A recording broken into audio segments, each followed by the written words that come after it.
G'day, I'm Adam David Collins. Welcome to Stories. Today I'm talking about A Time to Rise by Nadine Brandes.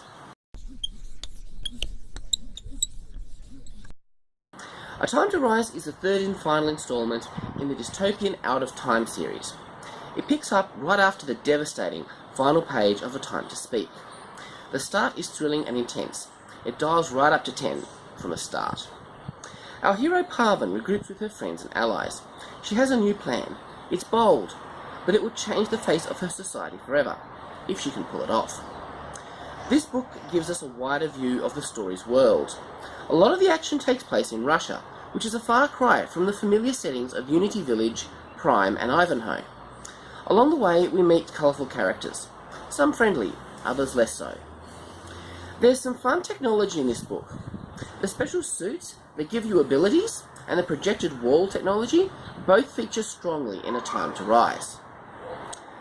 Now, Nadine Brandes does an amazing job of evoking emotions in the reader. Never do I have stronger emotional reactions to fictional characters than when I'm reading one of her books. Parvin meets a character in this book who should be an ally, but turns out to be a real jerk. I just wanted to punch the bloke in the nose. I know he isn't real, but still. This brings us to the question of theme. For me, the themes have always been the most powerful aspect of the Out of Time books. Many books have themes, but few have such an impact on the way that I think and the way that I view and live my own life than these do. That's a tall order and not something that I would usually expect from my fiction. In A Time to Rise, there are strong themes of faith versus fear and forgiveness. I've told you how effectively Nadine makes us feel. We've come to despise the deliciously horrible villains. And then she hits us right between the eye with a verse from the Bible about loving your enemies. But, we can't help but feel the struggle that Parvin is going through. She grows a lot in this book.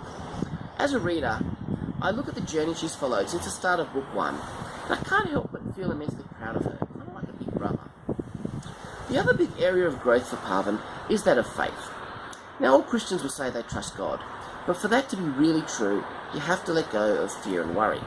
Faith and fear can't coexist. It's got to be one or the other. As Parvin learns to trust, really trust, I find myself being challenged to do the same.